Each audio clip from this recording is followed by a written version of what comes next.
La pandémie de la Covid-19 a mis au grand jour les limites de notre système éducatif. Oui, les amis. Nous avons constaté pendant cette crise mondiale, et bien sûr non souhaitable, qu'il y a pas mal de gens qui ont perdu leur emploi, mais également que des inégalités se sont encore plus creusées entre les familles aisées et les familles beaucoup plus modestes. Face en effet à cette crise qui a dévoilé en effet aux yeux de tout un chacun les limites du système éducatif, nous assistons donc à une disruption du monde de l'éducation afin de pouvoir répondre aux réels enjeux du monde de l'emploi. Parce que je pense que tout le monde connaît des personnes qui ont perdu leur emploi pendant le Covid-19, tout simplement parce que leur employeur jugeait qu'elles n'avaient pas les compétences nécessaires pour pouvoir aider l'entreprise à, on va dire, à rester compétitive, à apporter de nouvelles solutions, à apporter de l'innovation. Donc, dans cette vidéo, je vais faire déjà un état des lieux actuel du système éducatif. Ensuite, je vous expliquerai quelles sont les limites de ce système-là et vers quel système on doit aller, les étudiants doivent aller ou les salariés doivent aller pour rester compétitifs et pouvoir garder un emploi. Parce que de nos jours, on se rend compte que les métiers évoluent extrêmement rapidement, mais malheureusement, le système éducatif n'est pas suffisamment agile et scalable pour pouvoir répondre à ces besoins pour toutes les classes sociales. Mais avant, si c'est la première fois que tu regardes une de nos vidéos, je suis Diran Tafen, formateur passionné dans le domaine du cloud, du DevOps, mais également en business où j'accompagne les salariés à devenir freelance et les freelance à trouver de meilleures missions.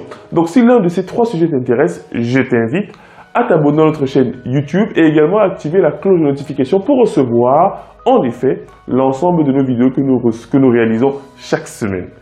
Et également si tu souhaites te former au métier du DevOps et du cloud, suis-nous également sur LinkedIn où on publie chaque semaine des formations gratuites à réaliser avec un formateur. Cette semaine, par exemple, c'est la formation AWS qui a lieu. La semaine prochaine, ce sera la formation Kubernetes et elles sont totalement gratuites. Et en parlant de gratuité, en barre de description, tu as le lien de 5 formations gratuites autour du cloud et du DevOps avec lesquelles tu vas pouvoir bien t'amuser. Ceci étant dit, revenons aux choses sérieuses parce que l'heure est grave.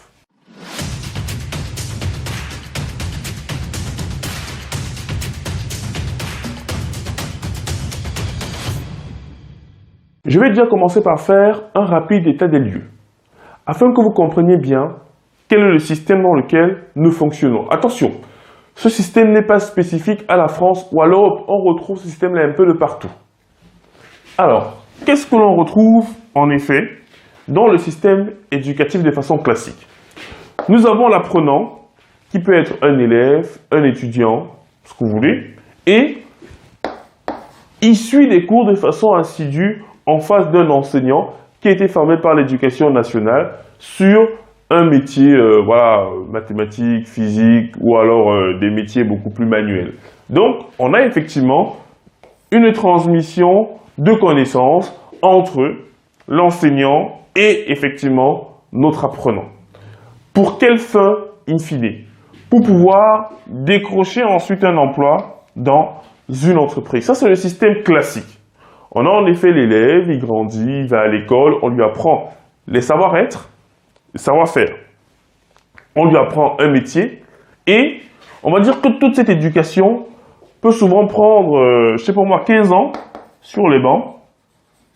Donc moi, je cumule en fait les années universitaires, les années de primaire et éventuellement les années de lycée et collège. Bon, on va dire 15 ans. Ça veut dire que la personne en effet est formée pendant près de 15 ans sur un métier bien spécifique. Ça peut être architecte, ça peut être philosophe, ça peut être théoricien des physiques, etc. Donc, voilà. Le jeune homme, il arrive et il découvre le marché de l'emploi. Très bien. Alors, l'entreprise, c'est une structure qui a pour but, en effet, de résoudre un problème quotidien des citoyens. Je répète encore. L'entreprise est une structure qui a pour vocation de résoudre une problématique de la société et bien évidemment de gagner de l'argent pour continuer à pouvoir résoudre ce problème-là. Ok. Alors, ça veut dire que lorsque vous intégrez une entreprise, c'est que vous venez en effet avec des solutions ou avec des compétences pour aider à résoudre les problèmes en effet spécifiques de la société, que nous pose la société. Donc, vous avez un rôle particulier que vous jouez. Bien. Alors, on se rend compte que aujourd'hui, on a, on va dire, une sorte de vase communicant où les métiers que l'on connaissait sont en train de muer vers de nouveaux. On a de nouvelles technologies, de nouvelles tendances qui imposent aux entreprises de suivre le rythme en question. Sinon, elles se font elles-mêmes disrupter par les GAFA.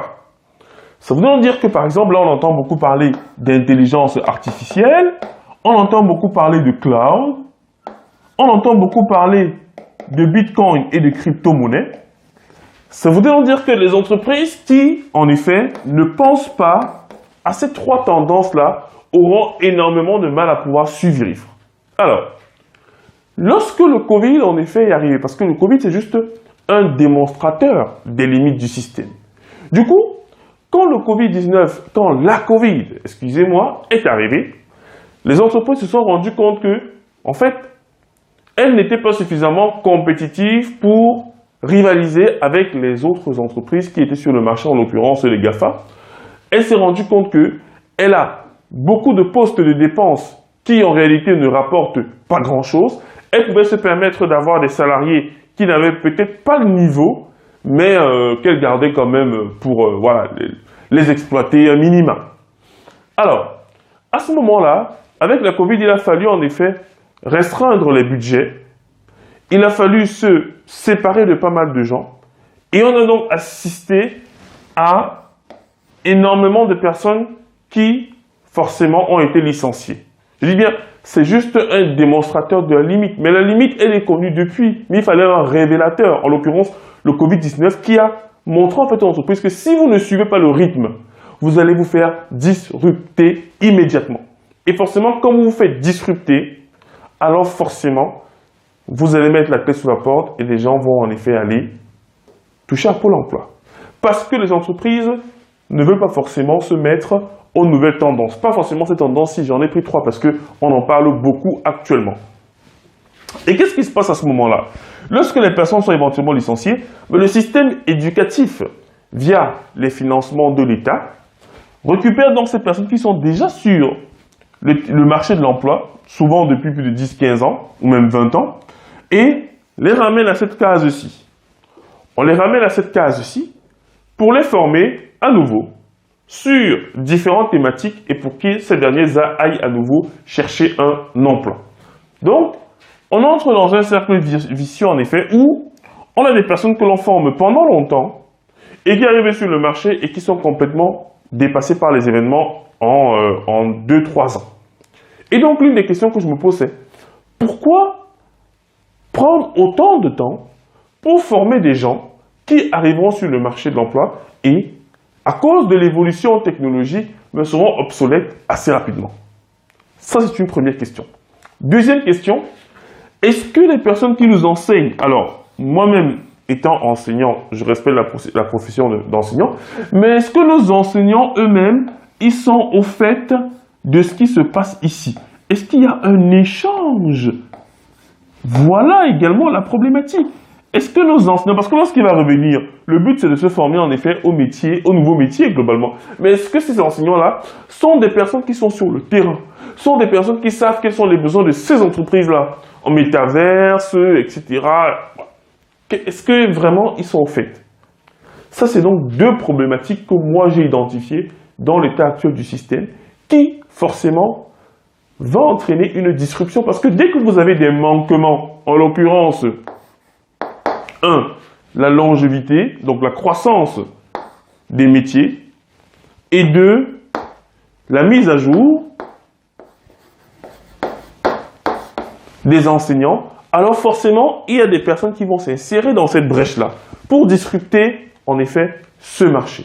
Et je vais donc vous montrer un modèle de disruption qui va vous aider, parce que là, actuellement, les entreprises sont en train de dire « Nous souhaitons avoir des gens qui seront directement employables, qui seront directement utilisables et qui pourront renforcer nos équipes immédiatement. » Ne prenez pas mal le terme utilisable, hein. C'est seulement que l'entreprise pourra en effet, on va dire quoi, pourra exploiter leurs compétences pour pouvoir résoudre donc leurs problématiques. Donc on a besoin de personnes qui comprennent les problématiques de l'entreprise. Et du coup, Étant donné que actuellement on trouve très peu de personnes qui, en même temps, savent transmettre les connaissances, donc sont des enseignants, mais également qui sont sur le terrain, alors la disruption va essayer de rapporter un peu ça à tout le monde et aussi de rebattre globalement les cartes de l'enseignement.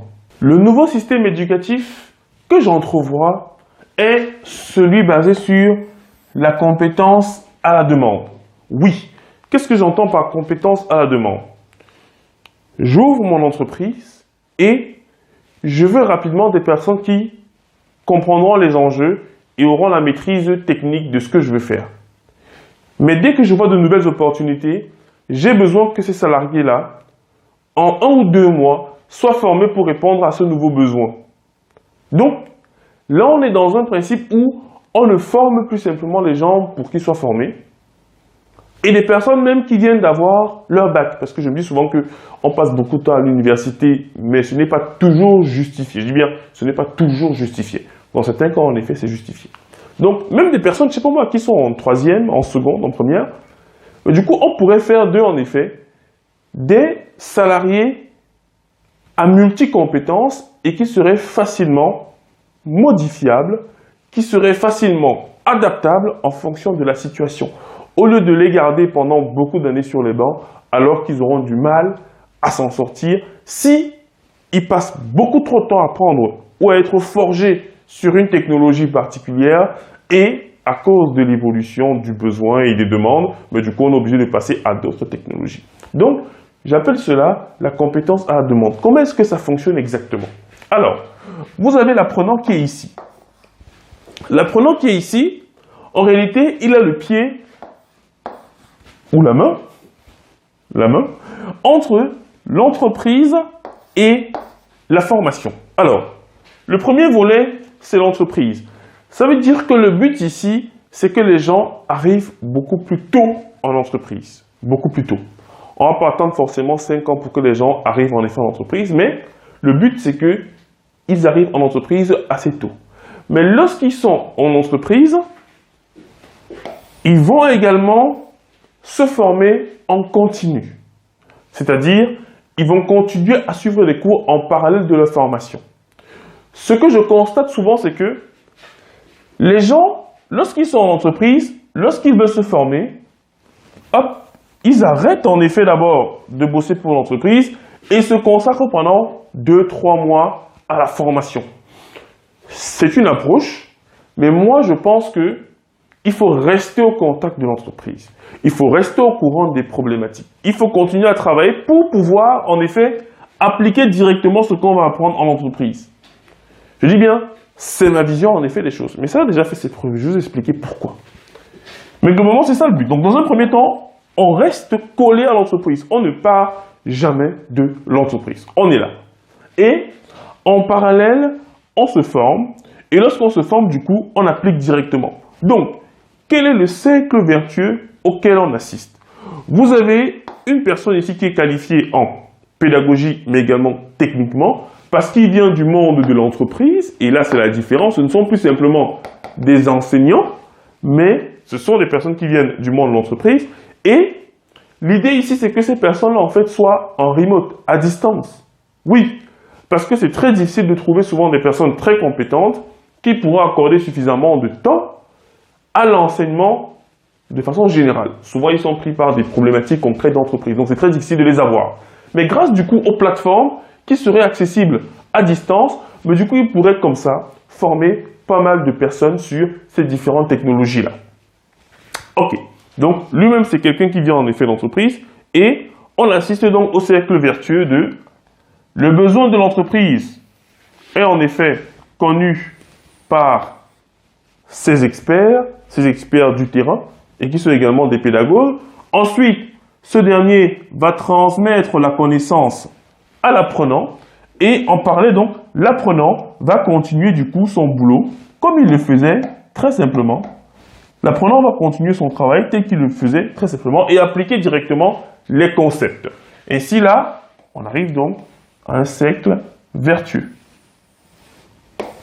Et donc la personne ne décroche jamais de l'emploi. Parce que le danger, c'est souvent que lorsque la personne décroche, en effet, c'est qu'on la perde complètement. C'est-à-dire, elle va dans la formation, après, elle ne se retrouve plus, elle ne sait plus trop comment est-ce qu'elle va appliquer ce qu'elle a vu en entreprise. Donc là, on va donc assister à ce cercle vertueux qui permettra à cet individu de pouvoir, en effet, garder un pied dans l'entreprise et un pied également à l'école. C'est un peu le principe des alternances qu'on a à l'université, mais sauf que ce n'est pas trop démocratisé. Ce n'est pas encore suffisamment démocratisé. Et en plus, souvent, il y a des périodes d'arrêt. Notre principe serait le suivant. En tout cas, ce que nous, on applique par exemple à Easy Training, c'est de faire les cours de 20h30 à 21h30. C'est une variable de cette disruption. De 20h30 à 21h30. Quand je lançais ce système pédagogique-là, qui permettrait aux gens de rester en entreprise et le soir de se former, au lieu de passer du temps devant la télé à regarder des films ou à faire des choses qui n'ont pas forcément leur apporter grand-chose, de 20h30 à 21h30, ils savent qu'ils sont formés. Et depuis 2-3 ans, nous avons lancé cela. On a subi, on va dire, une demande croissante, vraiment de façon exponentielle pour des formations. C'est pour ça que là, actuellement, on a plus de 3 bootcamps qu'on lance et chaque semaine, on a des formations gratuites qui sont toujours full. Il y a toujours au moins 50 personnes dans ces formations-là. Parce que les gens ont bien compris que c'est un modèle qui est nécessaire. Les gens ne souhaitent pas forcément aller en formation parce qu'ils gagnent moins, mais voudraient rester quand même au contact d'experts qui peuvent leur transmettre des compétences. Et comme le Covid a poussé les gens à se mettre au numérique et à comprendre qu'ils peuvent être formés à distance, mais du coup, on voit donc la prolifération de plateformes qui permettent en effet d'interagir avec un expert. Là, je ne parle pas de plateforme e-learning où vous vous formez quand vous voulez, comme vous voulez. Non, vraiment où vous avez un expert qui vous dit comment est-ce qu'il réagit au quotidien et cela chaque semaine. Ça demande pas mal de moyens, mais les gens sont déjà psychologiquement préparés à ce type de fonctionnement-là. Donc pour moi, on assiste à la disruption du système éducatif existant en des modèles qui vont se rapprocher comme cela pour que les gens en effet puissent rester au fait des évolutions et donc qu'on puisse avoir des personnes en fait qui ont la compétence à la demande. J'ai besoin de ceci, ok, je pourrais donc former la personne immédiatement sur cette problématique-là et la personne restera bien sûr au fait. Et autre exemple, on travaille actuellement avec des ESN qui ont des salariés en mission, mais on utilise toujours ce même principe. C'est vrai que ce n'est plus à cette heure-ci, donc c'est pendant la pause, je crois, entre 12h et 13h, un truc comme ça. Et on forme leurs consultants. On forme leurs consultants sur différentes technologies et en parallèle, ils sont en entreprise et donc ils appliquent ce qu'on leur enseigne par des personnes qui viennent du monde de l'entreprise. Et les entreprises aiment bien ça parce que ça rend du coup l'enseignement beaucoup plus digeste. Ce n'est plus des longues journées interminables sur 2-3 mois, c'est assez embêtant. Et du coup là, ils peuvent digérer 1 heure par chaque soir et tout. Et l'entreprise sait en effet qu'ils suivent un cursus en parallèle. Donc on ne les charge pas trop au boulot, mais ils restent quand même au contact de l'entreprise, au contact des évolutions qui arrivent. Et là, on peut donc facilement produire des personnes qui pourront répondre aux différentes inquiétudes et problématiques de croissance des entreprises. Donc, on assiste là à une disruption. Et Easy Training fait partie de ces plateformes-là qui comptent en effet changer le mindset des gens au niveau de la formation et bien sûr rabattre les cartes. Parce que grâce à ce système-là, on a des personnes que l'on forme aux 4 coins du monde et qui réussissent à avoir des compétences qui font en sorte que, je connais par exemple des personnes qui sont en Afrique, qui sont en Inde, qui sont au Brésil et qui ont eu des jobs dans d'autres pays, aux États-Unis, au Canada, en France, etc. et qui me remercient énormément parce qu'en effet, on a su les rendre compétents, on a su leur donner la compétence à la demande rapidement grâce aux experts qu'on a mis derrière parce qu'ils n'étaient pas tout seuls abandonnés devant des vidéos. On a donc pu les coacher et là, on a vu les résultats. Donc, dites-moi ce que vous en pensez par rapport à la situation actuelle du système éducatif et de la disruption dont je suis en train de vous faire part, qui, je pense, permettra d'avoir un système beaucoup plus égalitaire, également beaucoup plus productif pour que les gens ne perdent pas de temps à faire trop d'études, alors qu'à la fin, ce qu'ils ont appris ne les aidera que pendant 1-2 ans et après, il faudra se reformer. C'était Diran Tafé, notre formateur passionné. Je vous dis à très bientôt sur Easy Training.